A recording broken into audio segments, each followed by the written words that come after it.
예레미야 6장 16절부터 30절 말씀 함께 읽습니다.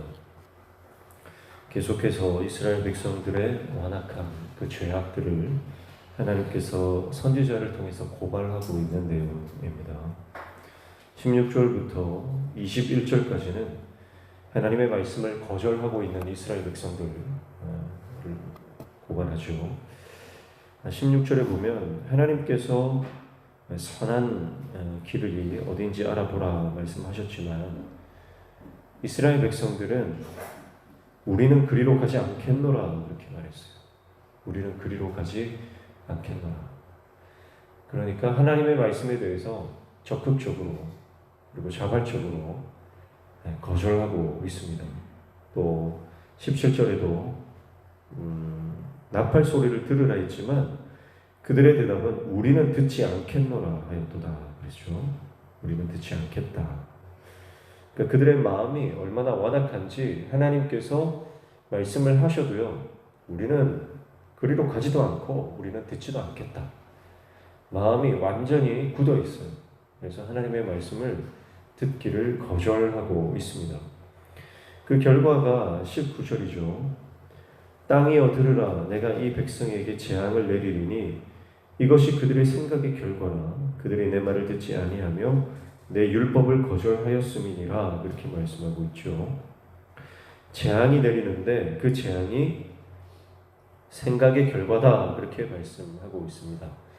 생각이라고 번역됐지만 정확하게는 악의 결과다. 그렇게 볼 수 있어요. 그러니까 악한, 그 생각 안에 악한 생각을 품었다는 거죠. 그러니까 그들이 악한 생각을 품었기 때문에 그 악한 생각이 결국은 재앙으로 연결되어지는 것입니다. 그러니까 우리가 어떤 생각을 품느냐, 내 안에 무엇을 품느냐에 따라서 내가 품고 있는 그것이 결국은 마치 알을 품고 있으면 그 알이 부화하는 것처럼 이 내 생각이 결국은 나중에 자라서 그것이 열매를 맺게 되는데 악한 생각을 품고 있으면 악한 것이 맺혀질 것이고 선한 것을 품고 있으면 선한 열매를 맺게 되는 것이죠. 그래서 우리의 생각이 굉장히 중요합니다. 내 생각 안에 어떤 생각을 하고 살아가느냐, 내 심령 안에 어떤 생각을 품고 살아가느냐, 그것이 굉장히 중요한 것이죠. 그래서 오늘 저와 여러분이 예수를 품어야 될 줄 믿습니다. 예수님을 품고 예수님을 내 안에 모시고 예수님과 동행하는 삶을 살면 예수님의 성품이 우리 안에 드러나고 하나님께서 기뻐하시는 선한 열매들이 우리 삶에 맺히게 되는 것입니다. 그러나 우리가 세상을 품고 악한 것들을 내 안에 품고 살아가면 결국은 그 끝은 재앙이다. 이렇게 말씀하시는 거죠. 이스라엘 백성들은요, 하나님 앞에 말씀을 듣는 것, 또 주님의 길을 따라가는 것, 그것에 대해서는 전혀 관심이 없었고요. 종교적인 겉으로 드러나는 외적인 모습에만 집중을 했습니다. 하나님께서는 생각이 중요하다. 그래서 네 안에 있는 생각이 뭐냐, 중심이 뭐냐, 그걸 보시는데 이스라엘 백성들은 그 생각은 전혀 하나님과는 상관이 없는 생각들을 하고 있었고 겉으로는 하나님을 섬기는 척 했다는 거죠. 20절에 보면 시바에서 유향과 먼 곳에서 향품을 내게로 가져오면 어찌함이냐, 나는 그들의 번제를 받지 아니하며 그들의 희생 제물을 달게 여기지 않노라. 그렇게 말씀했어요. 그러니까 하나님의 말씀을 거부하면서도 그들은 겉으로는 하나님께 아주 값비싼 그 제물들을 드렸다는 겁니다. 그래서 시바에서 수입한 아주 귀중한 이 향품, 굉장히 비싼 거거든요. 이런 것들을 또 조금 제물들을 하나님께는 바치는데요. 정작 하나님이 원하시는 것은 그들이 행하지 않는 것. 그래서 우리가 교회를 섬길 때 하나님을 섬기면서 겉으로 드러나는 것에만 우리가 집중하면 안 됩니다. 겉으로 드러나는 것이 아니라 내 안의 중심을 보시는 하나님 앞에 살아가야 되는구나. 하나님은 공의와 또 인애를 행하는 자를 찾으시고 그렇게 살아가기를 원하십니다. 그저 뭐 재물만 드린다고 해서 하나님이 기뻐 받으시는 게 아니라 내가 정말 뭐 드릴 것이 없다 하더라도요, 하나님 앞에서 말씀대로 살고 하나님의 말씀을 순종하면서 내가 나아가는 그 마음의 중심을 보시고 그 삶을 예배로 받으시는 것이지, 내가 내 안의 중심은 그대로 더러운 채로 하나님 앞에 뭐 겉으로 드러나는 것만 내가 드린다고 해서 하나님이 그것을 기뻐하지 않는다. 그러니까 이스라엘 백성들이 하나님을 거절하면요, 하나님도 그들의 예물을 거절하시는 겁니다. 하나님의 말씀을 거절하는 사람의 예물을 하나님께서는 받지 않으신다. 우리가 마음으로 하나님의 말씀, 하나님의 뜻을 늘 순종하며 하나님을 사랑하는 그 자의 예물을 받으신다라고 하는 것이죠. 그래서 21절에 그러므로 여호와께서 이와 같이 말씀하시니라. 보라, 내가 이 백성 앞에 장애물을 두리니 아버지와 아들들이 함께 거기에 걸려 넘어지며 이웃과 그의 친구가 함께 멸망하리라. 이렇게 말씀합니다. 그래서 비참한 그 심판의 모습들을 말씀합니다.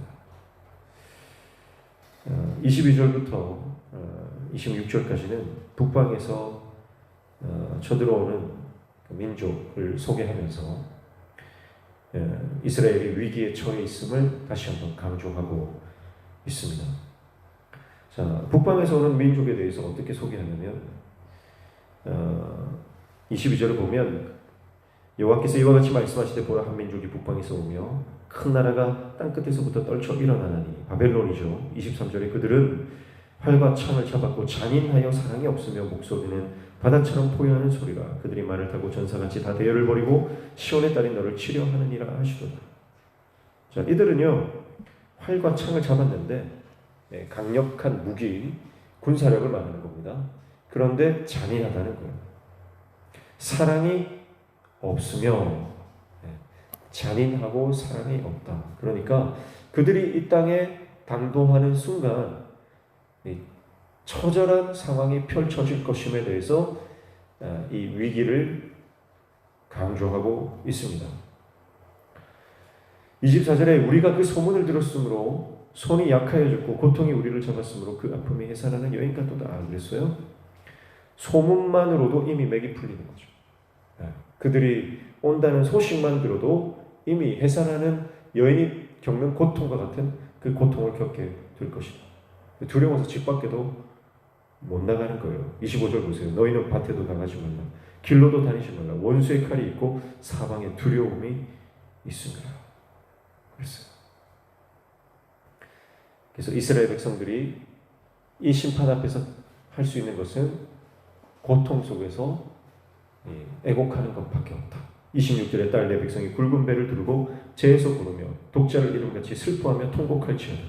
멸망시켜 제가 갑자기 우리에게 올 것입니다. 이스라엘 백성들 시온의 딸이라고 표현하죠. 그들이 할 일이라고 보면요, 독자를 잃은 어미가 슬피 우는 것과 같은 그 애통하는 일밖에는 없을 것이다. 그렇게 말합니다. 그러면서 27절부터 30절까지는 이스라엘 백성들이 마치 버려진 은처럼 그렇게 상황이 펼쳐지는 모습을 말씀하고 있습니다. 27절에 내가 이미 너를 내 백성 중에 망대와 요새로 삼아 그들의 길을 알고 살피게 하였노라. 여기서 너는 선지자죠. 예레미야 선지자를 말합니다. 예레미야 선지자를 망대와 요새로 삼았다고 말씀합니다. 망대라고 하는 것은 이 금의 순도를 측정하는 그런 것으로 보시면 됩니다. 불순물이 포함되어 있는지, 정말 순도가 몇 프로인지 이런 걸 확인하는 그런 도구다, 이렇게 보시면 돼요. 그리고 요새는 이제 강력한 성이죠. 견고한 성. 보십시오. 그래서 28절에 그들은 다 심히 반역한 자며 비방하며 돌아다니는 자며 그들은 녹과 철이며 다 사악한 자라. 29절 풀무불을 맹렬히 불면 그 불이 나비 살라져서 단련하는 자의 일이 헛되게 되느니라. 이와 같이 악한 자가 제거되지 아니하나니. 30절 사람들이 그들을 내버린 은이라 부르게 될 것은 여호와께서 그들을 버렸음이라 이렇게 말씀합니다. 자, 버려진 은이래요. 왜 버려진 은이다? 이 무슨 말이냐면 앞에서 풀무불 나왔잖아요. 풀무불. 그러니까 지금 이 예레미야 선지자는 백성들을 이미 다 그 순도를 조사를 한 겁니다. 순도를 조사를 했는데 보니까 이 안에는 불순물이 너무 많은 거예요. 쓸 수 없는 은이에요. 은인데 그 안에 각종 불순물들이 가득해서 더 이상 어떻게 풀무불로 단련을 해도 단련할 수 없을 만큼 재련이 안 될 만큼 완전히 이게 불순물 덩어리라는 거죠. 그래서 쓸 수 없다. 그래서 버려졌다는 거예요. 버려진 은이다. 그 말이에요. 그래서 예레미야 선지자를 망대로 삼았다. 바혼으로 삼았다. 히브리어는 바혼인데요. 순도를 측정하는 도구다. 하나님의 선지자가 이미 이들의 신앙의 순수성을 다 파악을 한 거예요. 그런데 이들 안에는 하나님을 향한 사랑, 하나님의 백성들을 향한 인애, 공의, 그런 것이 전혀 없다는 거예요. 세상 것으로 가득 차 있다는 거예요. 그래서 결국은 은이 버려지듯이 하나님께서 그들을 버릴 수밖에 없다. 그렇게 말씀하고 있는 것입니다.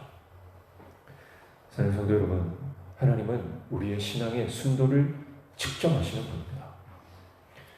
내 안에 예수로 가득한지 아니면 내 안에 세상 것으로 가득한지 우리 중심을 보시는 분이에요. 그런데 특별히 뭘 보시는 거예요? 앞서서 말씀했지만 우리 삶의 어떤 행위나 겉모습이 아니라 우리의 생각, 내 안에 있는 중심을 보신다. 그래서 내 안에 지금 가득한 것이 뭐냐? 내 안에 섞여 있는 게 뭔가? 그것을 보시는 거예요. 오늘 저와 여러분이 성령으로 충만한 순전한 하나님의 사람 되시기를 축복합니다. 그래야 버림받지 않는 거예요. 그러나 내 안에 세상 것들로, 세상의 육신의 정욕과 안목의 정욕과 이생의 자랑과 그 세상 것으로 뒤죽박죽 범벅이 되어서 하나님을 섬기긴 섬기는데 그저 겉모양으로, 거칠애로 하나님도 섬기는, 하나님만 섬기는 순전한 믿음이 아니라 하나님도 수많은 나의 욕망 중에 하나로서 그저 하나의 보험처럼 하나님을 그렇게 하나님도 섬기는, 하나님을 우상시켜버리는 거죠. 네, 그런 신앙은 버려진 은과 같다. 네, 그러면 버려져서 길바닥에 뒹굴면서 사람들에게 밟히고 이리 차이고 저리 차이고 고통 가운데 버려질 뿐입니다. 하나님은 우리의 믿음을 측정하시는 분이에요. 네. 하나님의 종을 통해서, 하나님의 말씀을 통해서 우리의 신앙의 순도를 측정하시는 분이다. 오늘 저와 여러분이 그 하나님의 그 조사 앞에 내가 정말 인정받는 하나님의 믿음의 사람 되시기를 축복합니다. 그래서 이 모든 제한은요 결국은 생각의 결과다. 생각의 결과. 오늘 내 안에, 내 생각 안에 늘 하나님, 그 하나님을 향한 사랑과 또 하나님께서 우리에게 맡겨주신 사명과 또 영혼들에 대한 뜨거운 열정과 그런 하나님께서 기뻐하시는 선한 것으로 충만한 하나님의 종 되시기를 주님의 이름으로 축복합니다. 기도하겠습니다. 하나님 아버지, 세상의 온갖 불순물들로 가득한 더럽고 복잡한 혼란스러운 우리의 심령을 소멸하시는 성령으로 태워주셔서 내 안에 있는 모든 세상적인 것들과 모든 생각의 번민들, 모든 걱정과 근심과 염려거리들 오직 하나님을 향한 사랑과 영혼 구원의 열정과 사명을 감당하고자 하는 충성심으로 내 안에 가득할 수 있도록, 그래서 순전한 믿음으로 하나님께 쓰임받는 하나님의 종되게 도와주시옵소서. 오늘 이 아침에도 주님 말씀 붙잡고 기도할 때 우리의 기도에 응답하여 주시며 우리 삶의 모든 막혀진 문들이 열려지는 형통의 은혜를 허락하여 주옵소서. 예수님의 이름으로 기도하옵나이다.